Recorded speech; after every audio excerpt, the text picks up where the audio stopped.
Hello and welcome to another episode of Father and Joe. I'm Joe Rocky here with Father Boniface Hicks.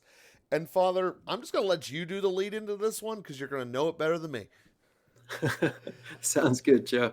Well, you're talking to me in my place of isolation here at St. Vincent from having contracted COVID and tested positive, and then got moved into the system. We have quite a well-oiled system, I have to say, at St. Vincent, with the college providing a section of one of the dorms for those who are COVID positive to be able to convalesce and receive meals and not infect the rest of the community. So that's a little different location for me. I'm fortunately on the winning end of this with about 8 days in. I've got just the weekend left in isolation. We're talking on Friday, so just a couple more days in isolation, and then I'll have completed the 10 days since the onset of symptoms. So it's been a little bit of an adventure for me.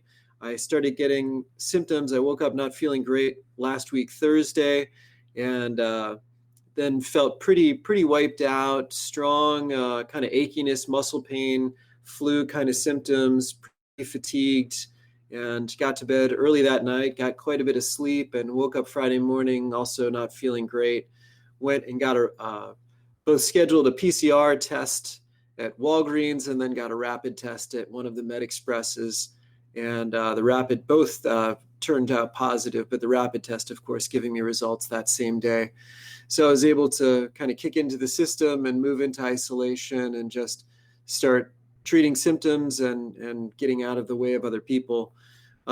Not completely sure where I got it, although it seems I was probably on a retreat that I was giving for lay people. There's someone else, maybe two other people who showed up positive after that retreat.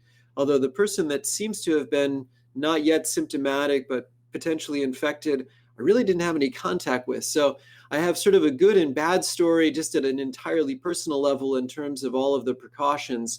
On the one hand, I was following all of the precautions, as were other people on this retreat. I can't guarantee I got it on the retreat, but that seems likely. Everybody was masking. They were very careful about keeping distance. This particular person didn't even take communion on the tongue, as I recall. So all of the normal precautions, but somewhere in the course of the retreat, there must have been some communication of it. So that's kind of the bad news, is even having followed the regulations, there was still contagion. On the other hand, it doesn't seem that I passed it on to anybody. There's nobody in our monastic community, although I was probably symptomatic or contagious potentially for a couple of days before symptoms are following the procedures or whatever it is. Again, however we attribute these things has prevented anybody in our monastic community or anybody that I know in the college or seminary from having gotten COVID. Now, we also have some of our members vaccinated, and some people have already had it in the seminary. So there are other factors there. But anyway, just one person's experience. And then I found that, I had pretty strong, I had symptoms that were like flu symptoms for about 36 hours, and then have really felt 95, 98% for the rest of the time. A little bit of congestion, a little bit of, if I breathe in deeply, then it makes me want to cough. And so I just have to pay attention to my breathing. The temptation is to breathe a little bit too shallowly, and then I get a little high carbon dioxide content, which is not helpful. But basically, it's been a good experience. I'm able to have mass here in my little place of isolation, one of the benefits of being a priest. So I've been able to consistently have mass, keep up with prayer, and then thank God for technology with Zoom and phones and whatever else. My life has pretty much not changed in terms of the productivity or the connections, still doing spiritual direction and keeping up with other responsibilities. I teach class online, so I was still able to teach this week, and all of those kinds of things have really made it convenient to be isolated for 10 days without ending up with a huge pile of catch-up work to do at the end of all of it. So anyway, just a little window into my own COVID experience. So there's a lot that goes on there. Obviously, you caught it and had the horrible couple of days that those of us who had went through have had. Um, so I guess my first question is since you are in a situation that's different than many people in the sense that you live in a community and you guys have a lot of people intertwined. You know, most of us are in a household that has realistically six or less people in it, and you have what 100 and some, not to mention all the Well, people who are at the college working as well. So, um, so I wanted to talk about that element about how there's because when we spoke in the beginning, when COVID was first starting back last March, a year ago, we were talking about how some of the procedures and ideas kind of at the time didn't make sense, arguably still don't make sense. But you had made the comment that as contagious as it was reported of being, once one member of your group got it, everyone was going to get it because that's how contagious it was. Do you have any? Obviously, now we're a year later, and there's things like vaccines, and we've learned a whole lot more. But are you feeling any type of pressure or any type of feeling about fear of giving it to the rest of your community around you? well, like I said, I certainly was a concern for me when I tested positive is how many other people would I have affected. When they asked for the contact tracing, they asked me anybody that I've been within 6 feet of for more than 15 minutes.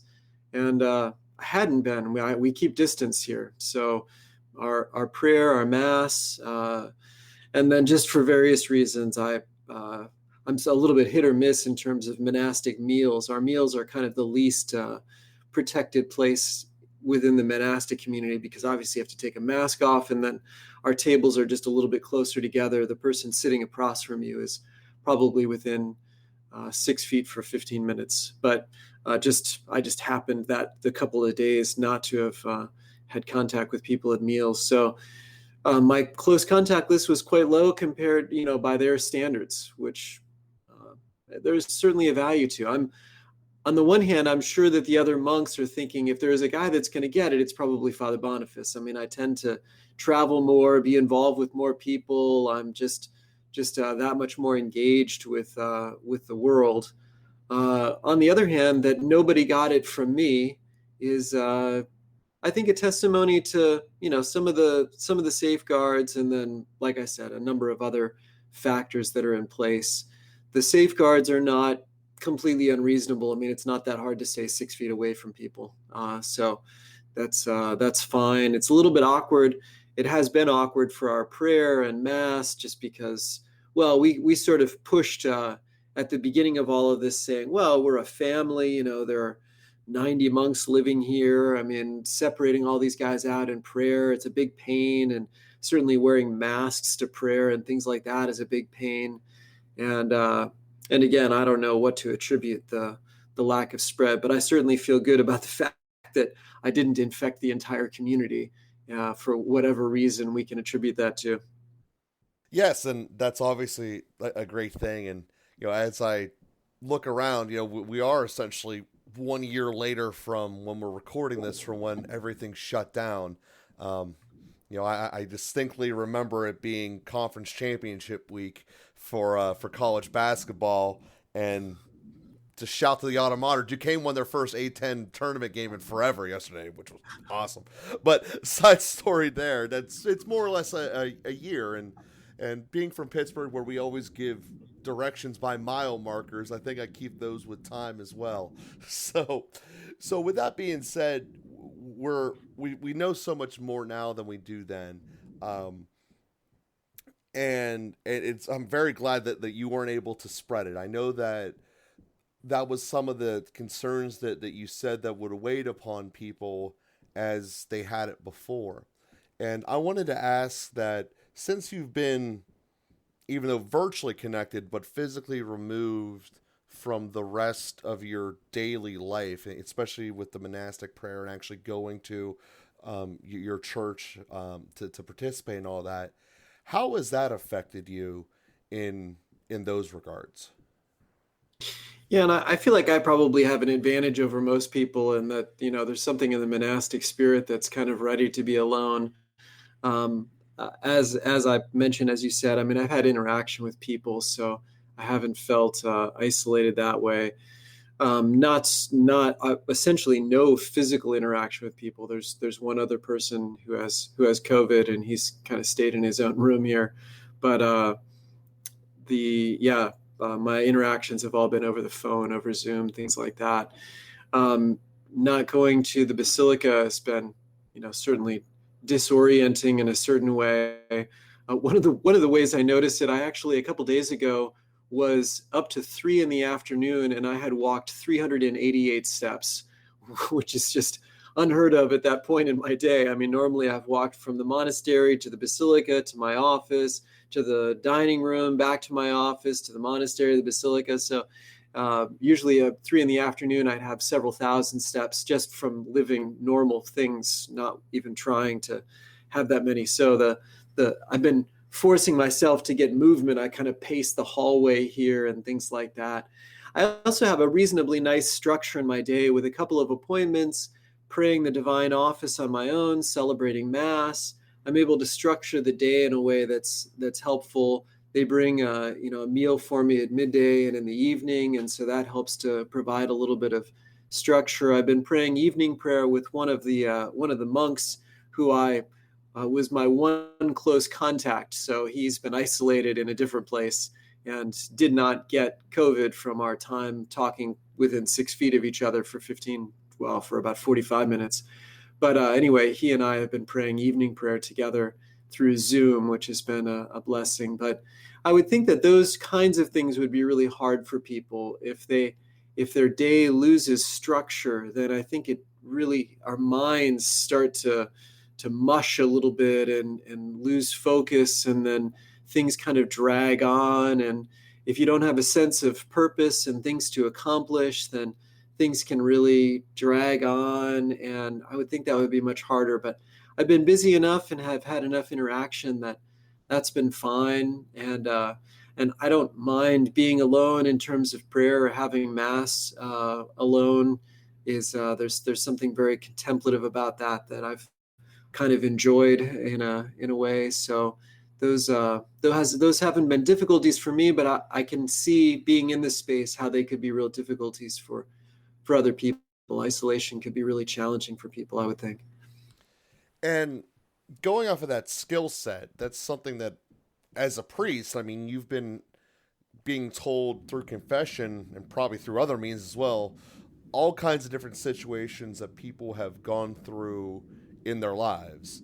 Um, that's just part of the one of the aspects of a priest that I don't know if everyone takes advantage of or really knows that that's something that you guys do, but it's post aside from just giving out the Eucharist and conducting the Mass and performing confession, which are all important things, not trying to diminish those at all. You guys also can help people with basic life problems in a way that a perspective that is beyond, because you guys are so interconnected with so many different people and so many different life experiences. You're able to transfer and transmit that. So my question is having gone through this period of even though it's temporary isolation, but an isolation in that regards, has that changed any of the way you've thought about things like that, or the way that you want to interact with people and lessons you want to teach moving forward?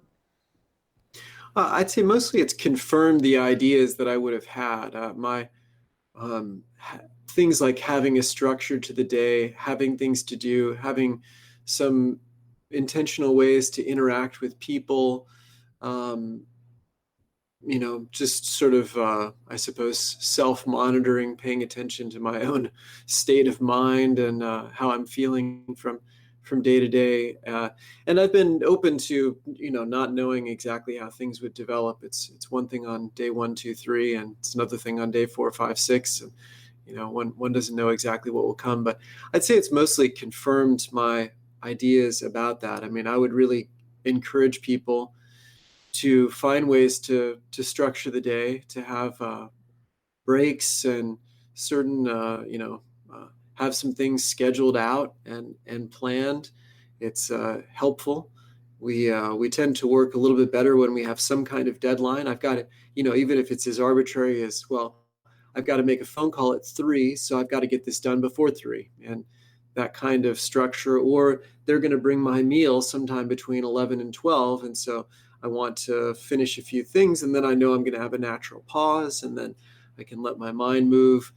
And likewise with intentional exercise and some things like that. I mean, just pacing the hall here. They do let me go out wearing a mask as long as I stay away from people, which I've done pretty much once a day. But anyway, I hate putting a mask on, so I'd rather be in my little place of isolation and keep my mask off than go wander outside and have a mask on. So, but I've done that, and that helps, just to draw out into a larger space. But there's going to be a fair amount that's a personal adjustment in that too. I mean, some people get more claustrophobic. I don't. Some people may need more interaction than I do. Some people would have a harder time and need to just be sensitive to their emotional state and not pretend like everything's going okay when it's really not. So there are a lot of different personal adjustments, I would say. But overall, I've been sort of gratified that the way I thought isolation ought to be is kind of how it's been for me. It's been relatively positive experience. And to that point on structure, I've talked to a number of business coaches, productive managers, and different titles all along that same thing. And what you said is exactly true. If you know that you have an artificial deadline, it creates people to get done faster. And I know for myself, I have an alarm that goes off every 2 hours, starting at 9 a.m., ending at 7 p.m.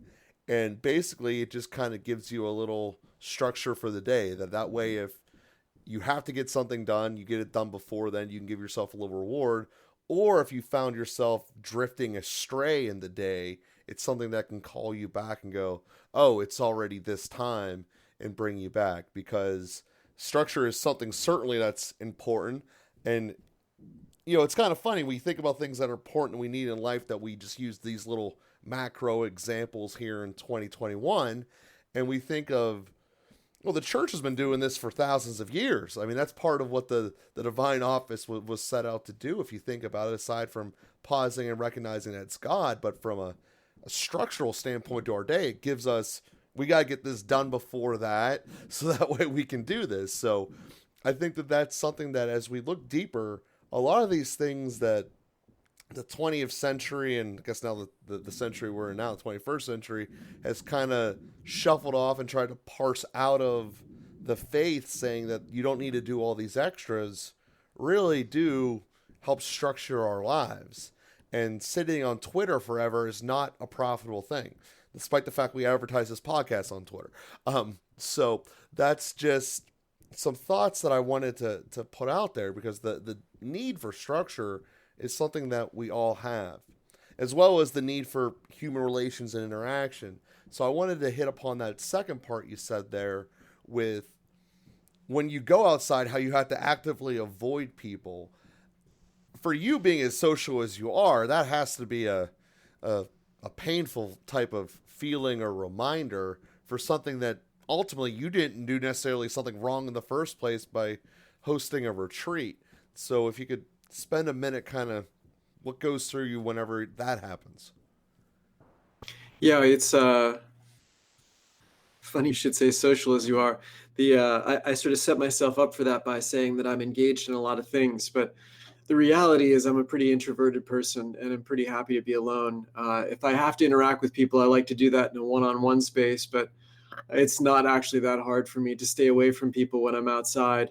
And the more popular I've become, I hate to say it that way, but I'm even a little bit more guarded against whoever wants to sort of run up to me and say whatever. So it actually doesn't bother me that much. But I can appreciate that people who are more social, who are more extroverted, who really need to think out loud, and who need a lot of different encounters and engagements, that it would be extremely hard for someone like that. Again, for myself, I'm happy to. I really like interacting with people one on one. I need that, and I do that. Um, Crowds of people are not my favorite thing. Doing a lot of the ministry I do, I'm able to speak one on many, but it's essentially like one on one because I'm not. I'm talking with a congregation of people, but it's essentially like one person because I'm not, you know, taking feedback from all of them at the same time or being forced to, enter into uncomfortable social situations. So that's probably a little bit easier for me than for a lot of people. But it's yeah, I'm sensitive to the suffering that people have gone through, and especially, the other thing is, I have, thank God, I've, for a lot of different reasons that I can't give myself credit for. I mean, the way that I was loved as a child and the way that I've the opportunities that I've had growing up, and I'm in a place now, especially spiritually, that I have, a lot of inner peace. And so what happens when we're alone is whatever's going on inside tends to get amplified. And for people who already are bearing some insecurity, some unhappiness, some self doubts or self hatred, where there are fears that are going on inside, those things tend to get amplified in a kind of interior echo chamber. And so, uh, what started out for me as good has just kind of been reinforced. The warmth grows.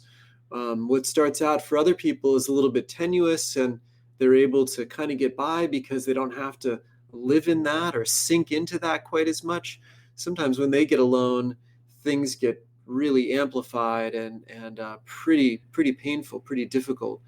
And I know that that's caused, a lot of different tense situations. The domestic abuse incidences went way up when we started isolating at the beginning of this whole pandemic, and people who were already a little bit shaky, then getting stuck in themselves in their own places in silence and solitude.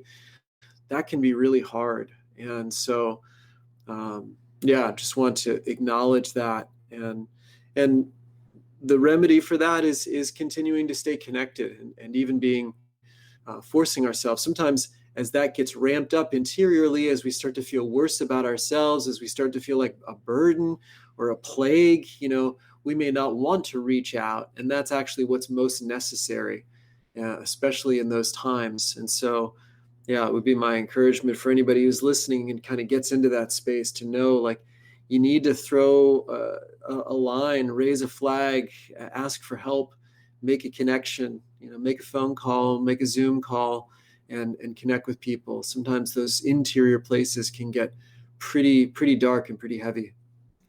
And it's interesting you bring this up. I'm actually in the process of reading a book that's kind of outlining this. But the one thing I want to make sure is clear before I start is you're talking about relationship building and not just creating busy work for the sake of busy work. Because what I was reading was that problem of inner self not being in tune, or essentially us not happy whenever we're in silence with ourselves, that modern society is using I'm so busy as the excuse. This particular article is calling it the disease of busyness.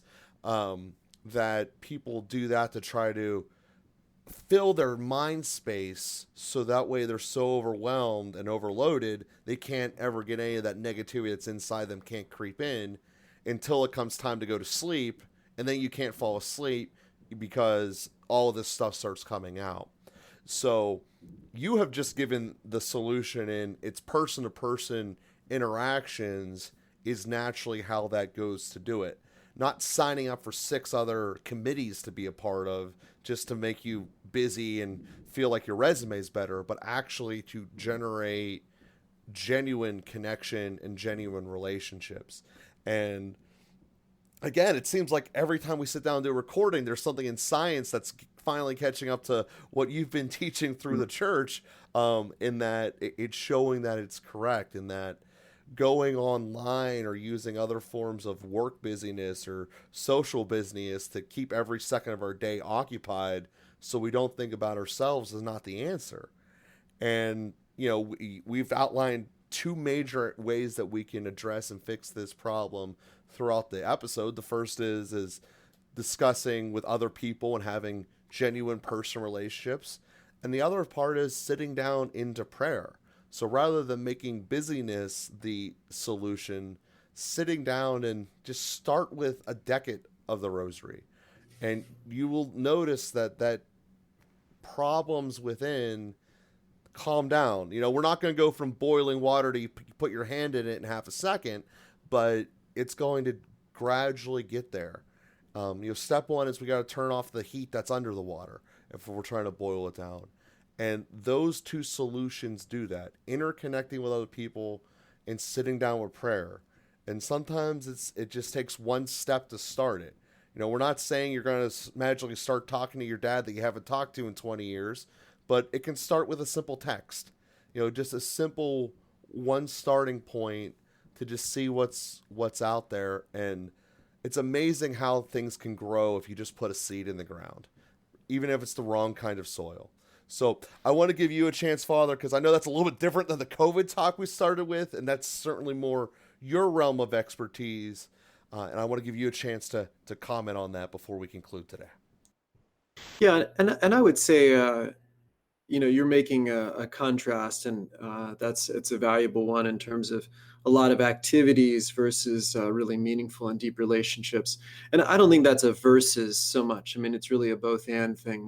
We do need those activities and whatever it is, committees and meetings and some of those things, because there's a sense of purpose and a way of giving ourselves that can take place there. Having a meaning, having a purpose in life, and that would be the other part of my time in solitude. I got a lot of stuff to do, and I have a computer and I can keep working from this place of isolation, and that productivity, that generativity, that generosity helps me to also feel good and worthwhile and like I have something to offer. And then being able to give that in the context of relationships is really important, which is the point that you were trying to emphasize there, and certainly is necessary as well, not just skimming along at the surface. I'm very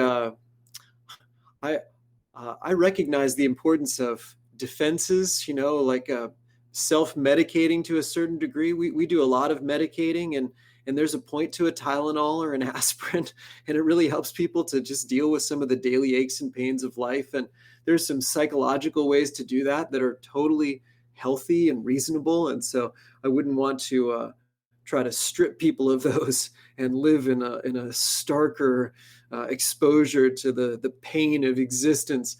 But anyway, just to say, we need some little buffers and things like that. Those are fine, but we have to be careful about just devolving into activism, which can turn into a kind of workaholism. And we have to be careful about never going deeper in relationships because we're ultimately hiding from some things inside of us and ourselves. And so the points that you're making there were very important. We need deep and meaningful human connections to share ourselves in, and we need useful, valuable things to do and ways to offer ourselves. We have to be able to take a little bit of an interior temperature and pay attention to some of the toxin levels inside of us, the toxic thoughts and the toxic behaviors that lead us into more toxic interior places. And we find our own cocktail of remedies for those, but we've offered a few to people in our time together today. Certainly. And it's amazing how prayer kind of self-levels everything that we need to be leveled within our lives. So we thank everyone for listening today. And, we encourage you to take some steps to either be with prayer or to reaching out to some family members that you want to have a stronger relationship, and to do some steps to do that, to sit down and think about what those could be and go about and doing them. So we thank everyone for listening this week. We'll be with you again next week.